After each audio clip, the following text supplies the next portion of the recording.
morning, tita! Yan. Dapat Dating na itong si Beautiful. Ano, kakain ka ba ito? At ano, yung ginawa ko, masarap. Tikman mo. Ano ba yan? Nilitoki ko. Ano nga? Isda? Wala ko na. Isda. Sinabi mo naman na hinuhulaan ko. Iniisip ko yung, alam mo yung dilis. Ano na gano'n? Ay, Ipon. oo. Iniisip ko po ito, yung ipon na nilagyan ni tita ng sibuyas. Hindi pala. Igado pala. Niisip ko kanina. So, Hindi igado. nila This makain. is igado omelette. Yeah. Yes. And ito naman, bigay ko sa kanya. Lumampas ako sa kalsada, papunta sa kanila, nakarating na ako ng simbahan. Pagdating ko sa palengke, naalala ko, meron pala siyang lain. Diretso sa present, ito ngayon ang ulam niya. Kung alam ko lang, hindi pa ako nagluluto ng ulam ko. Kasi sabi Papainit mo, mo lang. dadaan mo yung ulam. I'm sorry.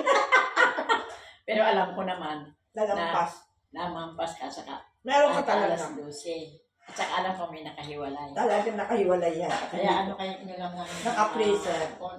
naisip ko na pala, naglabas na ako ng salmon. Pero ito, igado omelette. Masarap siya. Narito, okay. And January 3 na, meron pa rin kaming Graham. Kaya kailangan araw-araw pumunta dito para maubos na. Meron ba? Alam mo pa rin Happy yung, Friday! yung salad din, nilitoki ko. Paano nito? Paano nito? Ginawa ko ice cream. Ay, Every time na pupunta ka dito, meron na tayo. Ice cream, salad. Diba? Pagsasaluhan. Meron ba kaming, wala akong boses, kakakanta ka gabi.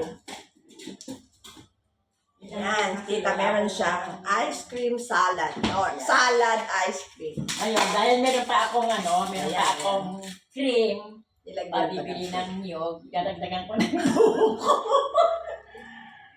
Buko salad na yun. yeah, buko salad na ice cream. Yan, okay. Yeah. Happy Friday, everyone. So, yung mga iba ubos na, pero dito, meron pa. Bye. Okay, bye-bye. Thank you Omelette, for igado, watching. and ice cream Yes. salad.